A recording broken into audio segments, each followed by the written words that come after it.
Basta tayo ngayon, dito tayo sa Longo sa Botify. Dating sa Botify, ngayon sa Botify. Paglabas ko nga ng bahay, ganito na karami yung nadatnan ko. Daming fire trucks. Tapos, nagkos ng heavy traffic. Kaya nag-video ako, ayan, no? Pagtingin ko, nandun sa Kanluran. Sitio Kanluran yung sunog. Which is napakalapit sa bahay namin. Mapansin nyo, ang daming fire trucks. Siguro mga 20 fire trucks that time parang dumarating.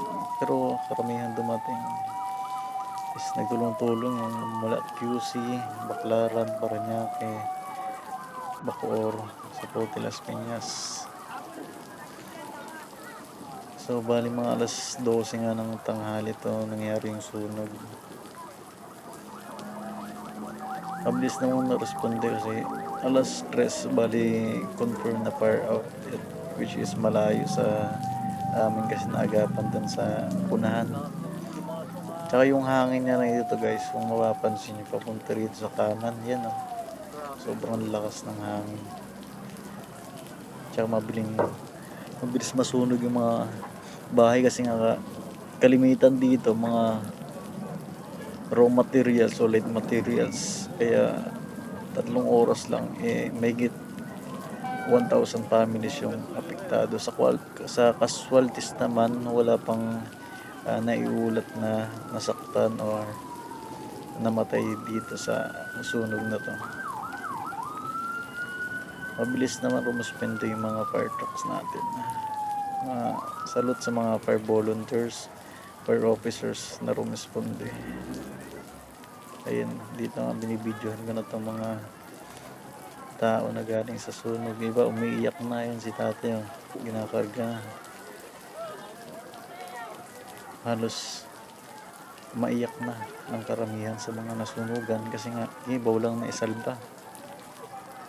Mga gamit na importante, iba mga sariling damit na lang yung naisalba, yung mga wala sa bahay, nasa trabaho, nasa school, yung mga estudyante, mga elementary.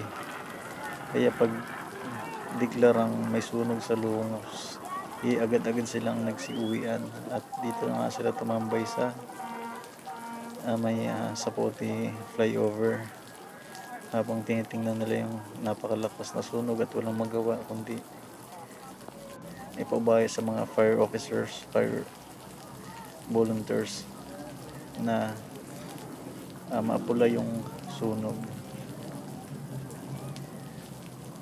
Sobrang lakas yan.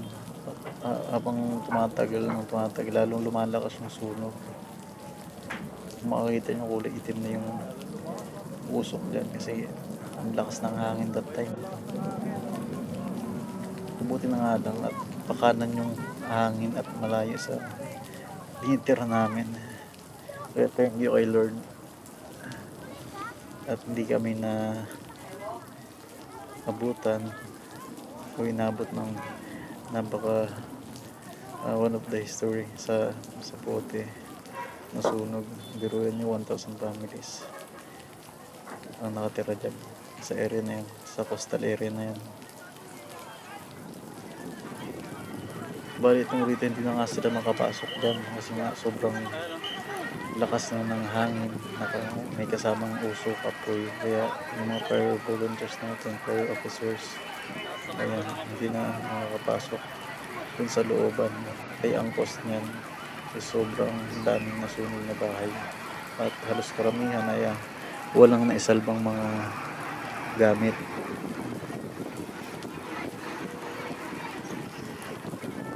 Pero sa bandang unahan na yan sa binubugan ng apoy na to, hindi siya nasunugan.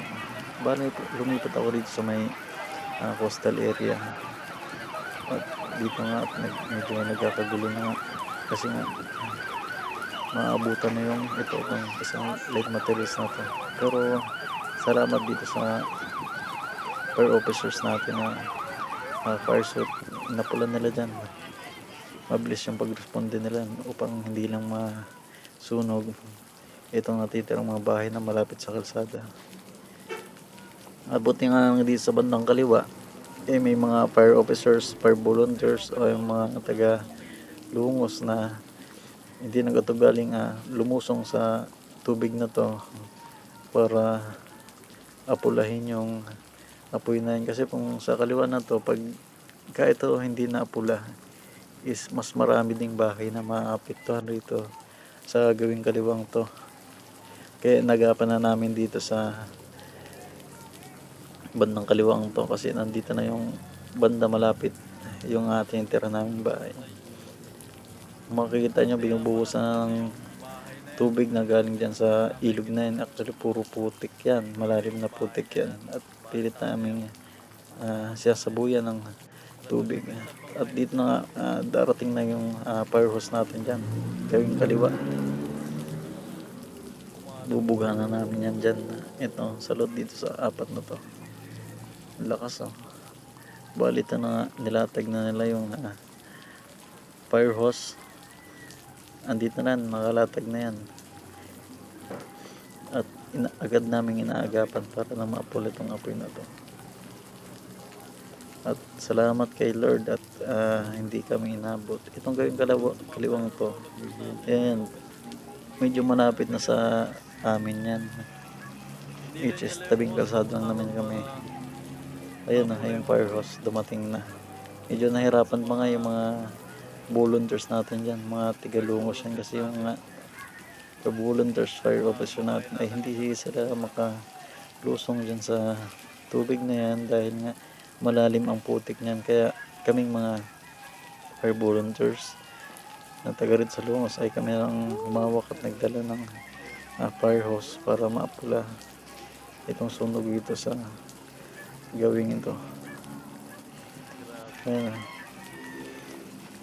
Kung hindi nabugahan ng tubig yan dyan ay siguradong yari talaga yung bandang rito sa may kalsada na mga tirahan.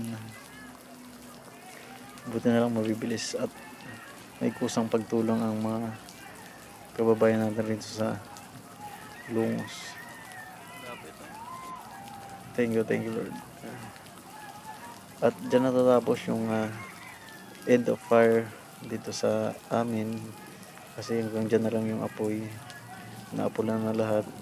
Itong bahay na yan, isip na yan, sa gawing kanan mga bahay dyan is parehas na mga lit materials lang din naman, kaya mabilis masunog. Kaya maayos at nagtulungan, bayanihan talaga pagka mga gantong sakuna.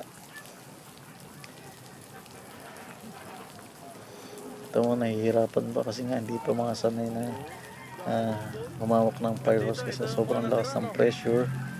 At kahit paano ay naapula din naman natin ang sunog na. Kaya thank you Lord, maraming salamat.